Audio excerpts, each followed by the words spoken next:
Hey guys, today we will discuss 3 fighters who should have been UFC champions. For whatever reason, it just didn't happen. Alright, let's start with number 3, Tony Ferguson. Tony went on a long win streak of 12 UFC fights. He holds some decent wins, including over former champion Anthony Pettis. He beat Rafael dos Anjos in a 5-round fight. It was a pretty one-sided win. Dos Anjos had just lost his title to Eddie Alvarez in his prior fight, meaning Tony beat the same guy who was just champion. If only he had fought him a few months earlier, he would have for sure won the title that time. Tony, around that time, was in his prime. He could have potentially beaten Eddie Alvarez for the title too. Or when Conor won the title, if he had fought Conor, as long as he didn't get KO'd in the first 2 rounds, I could see him winning the fight in the later rounds. Maybe even getting a stoppage on a gassed out Conor. Injuries and other factors prevented him from ever getting a title shot.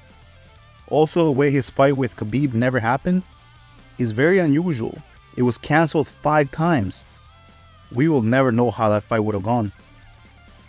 Moving on to number 2, we have Alexander Gustafsson. He was incredibly talented. If it wasn't for Jones being champion, he could have been champion for sure. He went to a very close decision with Jones. It was a competitive fight. Some people even think he won that fight.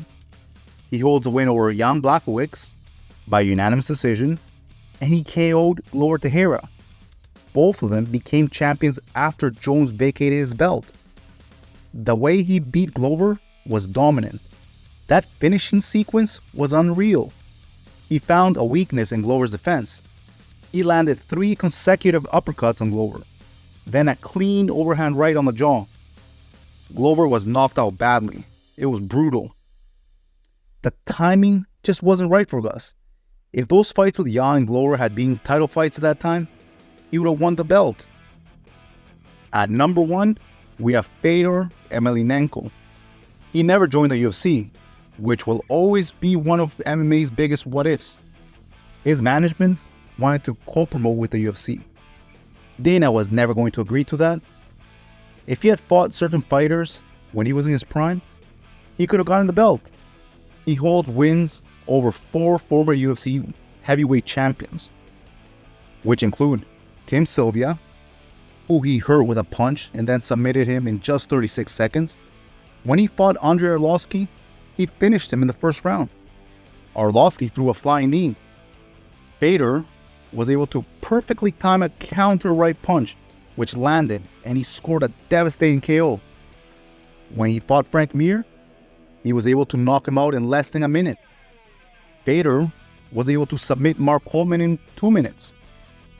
Fedor, when he fought Kevin Randleman, he was able to come back from being slammed with a suplex, which was one of the top slams in MMA ever.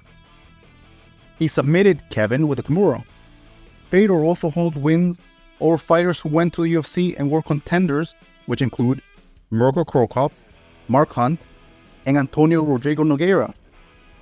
Fedor didn't just squeak by in these fights. He won by dominant fashion.